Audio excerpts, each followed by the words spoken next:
बिस्मिल्लाहिर्रहमानिर्रहीम। अस्सलाम वालेकुम। ख़ास तौर पर EOBI के पेंशनर्स, क्या हाल है? उम्मीद है आप लोग खैरियत से होंगे। और जैसा कि आपको पता है कि आज इस महीने की आखिरी तारीख है, यानी 29 फरवरी, और कल से इंशाअल्लाह, जैसा मैंने अपने एक प्रोग्राम में कहा था, पिछले जो वीडियो में, कि इंशाअल्लाह ये जो पेंशन आपको पहली तारीख से 2 तारीख तक इसकी डिसबर्समेंट कल से तो शुरू हो जाएगी और इंशाअल्लाह 2 तारीख तक कंप्लीट हो जाएगी पूरे पाकिस्तान के अंदर। और बड़ी खुशी की बात है, और रमज़ान का महीना भी आपको मुबारक हो कि रमज़ान की आमद है।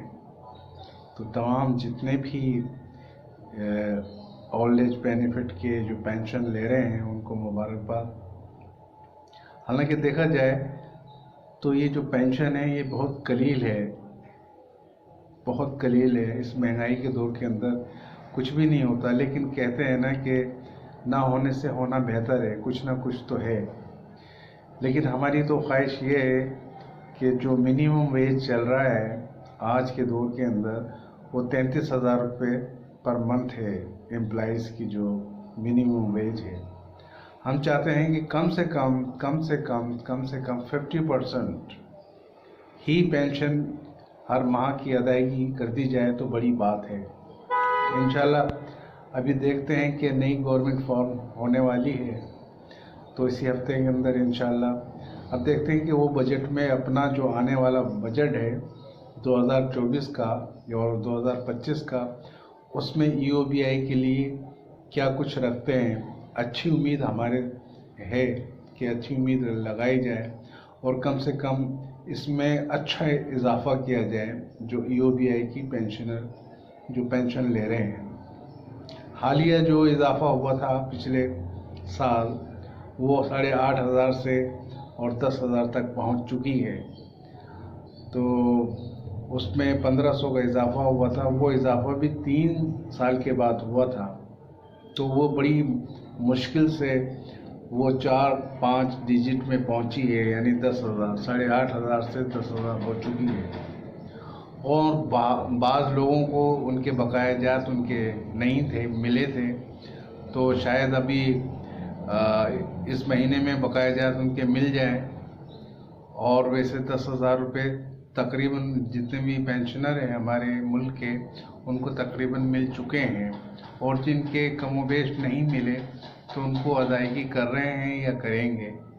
इस सिलसिले में अगर कोई किसी को अदायगी नहीं हुई है पिछले अपने बकाया जात, तो इसे हमें इन बताएं, ताकि हम अपने तरीके से आगे चलकर कोई कार्रवाई करें।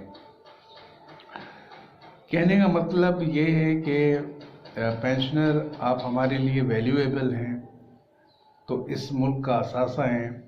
और इस मुल्क का इस असासा इसलिए कि प्राइवेट सेक्टर के अंदर आप लोगों ने बहुत मेहनत की है, अपनी पूरी ज़िंदगी वक्फ कर दी है। किसी ने 30 साल, किसी ने 20 साल, किसी ने 40 साल। तो इस सिलसिले में आपको वो मुआवजा नहीं मिल रहा जो तबक्कात होना चाहिए। और EOBI का जो इदारा है उसको कायम हुए 48 साल हो गए हैं, यानी 1976 में ये इदारा कायम हुआ था। और उस इदारे का कायम का मकसद ये था, जो भी बेनिफिट हैं, जो प्राइवेट सेक्टर के एम्प्लॉइज़ हैं, जो बेनिफिट हैं वो उनको अदा किए जाएं। अब बेनिफिट में तो उसके अंदर मेडिकल भी आता है, एजुकेशन उनके बच्चों की भी आती है, और दूसरे पेंशन में अच्छा इजाफा भी आता है। लेकिन 48 साल से कोई इजाफा नहीं हुआ। यूँ समझ लें कि 48 साल से और अब तक सिर्फ पेंशनर की पेंशन 10,000 है, जो कि बहुत कलील है, ना होने के बराबर है।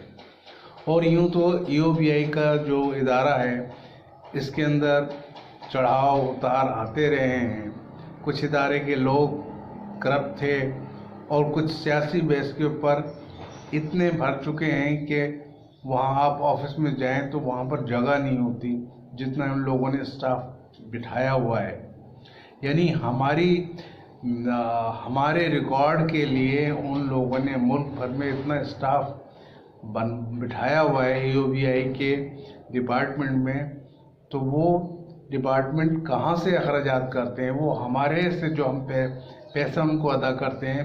जैसे एम्प्लॉयर है वो 5% देता है और एम्प्लॉय जो है वो 1% देता है, तो हमारे इदारे से वो यूबीआई चल रहा है। ये यूबीआई अलग एक बॉडी है जो हमारे फंड से ही चल रहे हैं, वहाँ के अखराजात, वहाँ की चीज़ें। तो मैं उन इदारों को भी, जो प्राइवेट सेक्टर के इदारे हैं, जैसे मिल्स हैं, टेक्सटाइल मिल हैं, या रियल एस्टेट से रिलेटेड कोई बिजनेस है, फूड इंडस्ट्री भी अभी आ गई है, वो भी है, होटल है, मॉल्स हैं, या जहाँ पर 3 या 4 या 4 से ज़्यादा बंदे काम कर रहे हैं, खुदारा मुल्क हमारे एम्प्लॉयज़ के पर रहम करें। अपने इदारे को जहाँ 4 या 5 से ज़्यादा काम कर रहे हैं लेबर, उनको रजिस्ट्रेशन कराएं, और ज़्यादा से ज़्यादा जो रजिस्ट्रेशन होगी तो उसके अंदर फंड ज़्यादा आएंगे यूबीआई के पास। और इसी तरह फिर लोगों को जो पेंशनर है तो उनको अच्छी मराहत मिलेंगी और उनकी इंक्रीमेंट भी ज़्यादा होगी। तो खुदारा इंडिविजुअली सतह के ऊपर आप यूबीआई में रजिस्टर्ड कराएं अपने इदारे को, दुकान को, मॉल्स को, जहां पर 5 से ज़्यादा एम्प्लाई हैं उनको रजिस्टर कराएं, ताकि उनको सिक्योर तो करें एम्प्लॉइज़ को, उनको बेनिफिट तो मिले, चाहे वो ख़वातीन हो चाहे वो मर्द हजरात हों। तो ये उनको इंश्योर कराएं और उनको रजिस्टर कराएं। रजिस्टर कराने के तरीक़ेकार भी अगर कोई कराना चाहता है तो हम उनको तरीक़ेकार बताएंगे कि एक एप्लीकेशन दें इदारे के नाम, और उसमें जो एम्प्लाई हैं, 5 हैं, 10 हैं या 10 से ज़्यादा हैं, उनकी डिटेल लिखें और उनके नाम, एड्रेसेस वगैरह की ये हमारे एम्प्लाई है।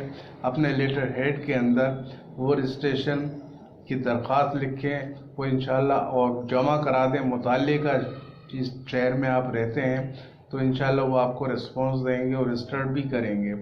यानी आप वॉलंटरीली तौर के ऊपर रजिस्टर कराएं अपने इदारे को। मिल्स हो, टेक्सटाइल मिल में तो तकरीबन हो चुके हैं, आप कहीं भी चले जाएं टेक्सटाइल सेक्टर, वहाँ तकरीबन एम्प्लाई इंश्योर्ड हैं और वहाँ पर रजिस्ट्रेशन हो चुकी है। तो ये रजिस्ट्रेशन सोशल सिक्योरिटी में भी होगी, लेबर डायरेक्टरेट ऑफिस में भी होगी और यूबीआई के इदारे के अंदर भी होगी, ताकि एम्प्लॉय को ज़्यादा से ज़्यादा फ़ायदा मिल सके। तो और क्योंकि हम में भी खामी है, हमारे जो एम्प्लॉयर हैं या मालकान हैं जो कोई भी बिज़नेस कर रहे हों, तो खुदारा उनसे अपील है कि अपने इदारे को एम्प्लॉइज़ के बेनिफिट के लिए रजिस्टर कराएं। और जितने भी वेलफेयर के इदारे हैं उनको भी चाहिए, जहाँ पर सैलानी है, जेटीसी है और दूसरे बहुत से ऐसे इदारे हैं, खुदारा अपने इदारों को भी रजिस्टर कराएं ताकि एम्प्लॉइज़ का फ़ायदा हो और यूबीआई से जो भी मराहत उनको मिली वो उनसे मुस्तफ़ीद हो सके। तो यही हमारी अपील है। अगर हम इस सिलसिले के अंदर एक मतलब प्लानिंग भी ये कर रहे हैं कि ये हम 4 या 5 महीने हैं बजट के, उसके बाद जब बजट आएगा उसके बाद हम भरपूर तरीके से अपील करेंगे। हम जो भी वज़ीर आज़म आएगा उससे अपील करेंगे, सिंध गवर्नमेंट से भी अपील करेंगे और चीफ जस्टिस ऑफ पाकिस्तान से भी अपील करेंगे। खुदारा जो यूबीआई के ख़ास तौर पर जो प्राइवेट सेक्टर के एम्प्लॉइज़ हैं उनकी जो माहाना पेंशन है यूबीआई से रिलेटेड, उनमें अच्छा इजाफा किया जाए ताकि उनकी दवाइयों का भी अच्छा, यानी 10,000 रुपये में आप अंदाज़ा करें कि दवाई भी मिलना मुश्किल है इस महंगाई के दौर के अंदर। कम से कम इतना तो हो कि उसकी दवाई या घर का उसका इंडिविजुअल कैपेसिटी में उसका गुजारा अच्छा हो सके। तो ये इसलिए हमारी ये वीडियो थी, इसलिए क्योंकि इंशाल्लाह ये भी मैं आपको बताता चलूँ कि इंशाल्लाह इस महीने में माह रमज़ान की वजह से आपको 1 से और 2 तारीख तक आपके अकाउंट में जमा हो जाएगी। इन केस अगर आपके अकाउंट में पहली या दूसरी के बाद जमा नहीं होती यूबीआई की, तो आप हमें इनबॉक्स के अंदर कमेंट्स लिखें कि आपको कितनी पहली को मिली है या आपके मुंतकिल हो गई है आपके अकाउंट में या दूसरी को मिली है, ताकि हम अपडेट रहें। और अगर अपडेट रहें तो हम मुताल्लिका शख्स जो भी है मुताल्लिका डिपार्टमेंट को इतला कर सकें कि क्या रीज़न है, क्यों नहीं मुंतकिल होगी। लेकिन है 1 से और 2 तारीख तक आपके अकाउंट में इंशाल्लाह माह फरवरी की जो पेंशन है वो मुंतकिल हो जाएगी, यानी 1 मार्च से 2 फरवरी को रमज़ानुल मुबारक की वजह से। तो बस ये छोटी सी एक वीडियो थी हमारे लिए। एम्प्लॉइज़ जो भी वैल्यूएबल हैं हमारे लिए दुआ करें, और इस सिलसिले में अगर कोई आपकी ग्रीवेंसेस हैं या आपकी कोई प्रॉब्लम है तो हमें इनबॉक्स के अंदर ज़रूर लिखें, अपने प्रॉब्लम को बताएं। तो हमने एक काउंसलिंग का भी सिस्टम रखा है ताकि हम वो काउंसिल कर सकें, आपको हम सजेस्ट कर सकें कि ये चीज़ है या कोई डॉक्यूमेंटेशन है या किसी को पेंशन नहीं मिल पा रही तो